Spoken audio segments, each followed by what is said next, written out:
Ketua Komnas HAM RI Ahmad Taufan Damanik resmi menyerahkan laporan dan rekomendasi dari pemantauan dan penyelidikan kasus pembunuhan Brigadir Yosua Huta Barat kepada Ketua Tim Khusus Polri sekaligus Irwasum Polri Komjen Pol Agung Budi Marioto. Penyerahan laporan dan rekomendasi tersebut dilakukan di kantor Komnas HAM Jakarta Pusat pada Kamis 1 September hari ini. Turut hadir dalam kegiatan tersebut sejumlah komisioner Komnas HAM dan perwakilan Komnas Perempuan. Untuk informasi selengkapnya akan disampaikan langsung oleh Gita Irawan, wartawan Tribun News, yang akan menyampaikan laporannya. Silakan rekan Gita. Terima kasih rekan Mei, selamat sore Tribunder. Saat ini saya sedang berada di kantor Komnas HAM RI Jakarta Pusat.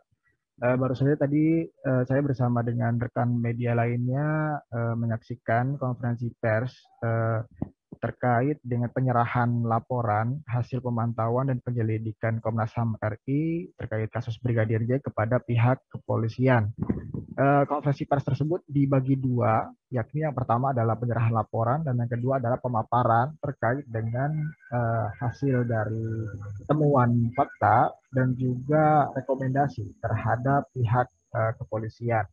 Pada bagian konferensi pers yang kedua tadi ada sejumlah pihak yang menyampaikan paparan terkait temuannya, diantaranya Komisioner Komnas HAM RI BK Ulu Hapsara, Komisioner Komnas HAM Oheril Anam, dan juga Ketua Komnas Perempuan, yakni Andi Yentriani.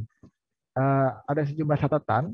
Yang pertama adalah terkait dengan kesimpulannya. Tadi Komnas HAM dalam laporan hasil pemantauan dan penyelidikannya menyimpulkan yang pertama adalah pembunuhan terhadap Brigadir Nofriansah Yosua Huta Barat merupakan extrajudicial killing atau pembunuhan di luar proses hukum.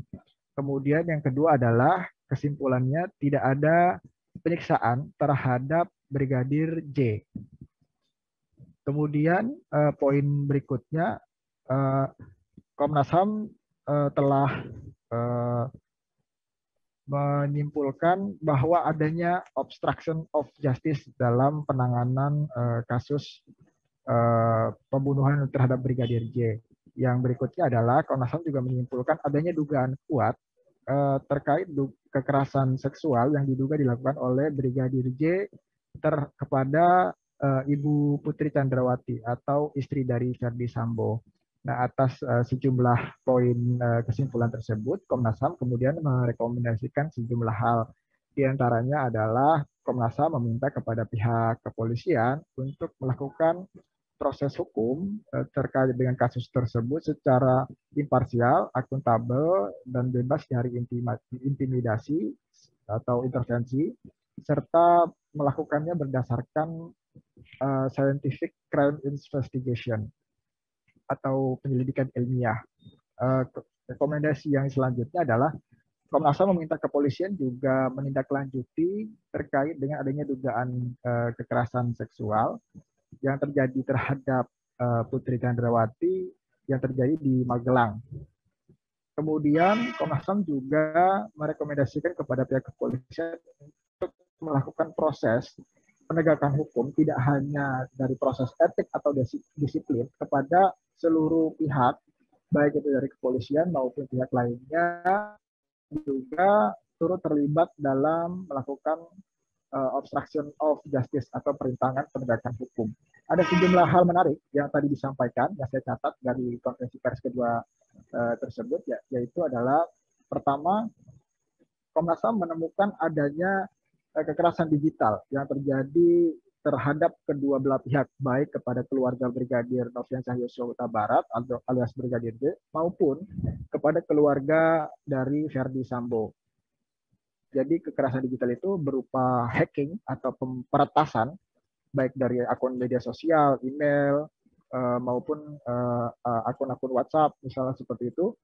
Kemudian terhadap anak atau dari keluarga Verdi Sambo sendiri juga ditemukan adanya cyberbullying atau perundungan digital terhadap anak-anak dari Verdi Sambo. Catatan kedua yang menurut saya juga penting adalah terkait dengan perlakuan terhadap Putri Chandrawati dalam kasus ini. Menurut Komnas HAM tadi, perlakuan terhadap Putri Chandrawati harus menjadi standar bagi perlakuan terhadap perempuan yang berhadapan dengan hukum dalam kasus-kasus lainnya. Artinya perlakuan yang selama ini didapatkan terhadap Putri Chandrawati, diantaranya adalah pendampingan psikologis, itu juga harus diterapkan atau menjadi standar bagi kepolisian dalam melakukan penyidikan atau penyelidikan terkait dengan kasus dugaan kekerasan seksual terhadap para perempuan yang berhadapan dengan hukum. Demikian laporan yang bisa saya sampaikan, Mei. Kembali ke studio. Baik, terima kasih rekan Gita Irawan atas laporan Anda. Selamat bertugas kembali. Terima kasih sudah nonton. Jangan lupa like, subscribe, dan share ya.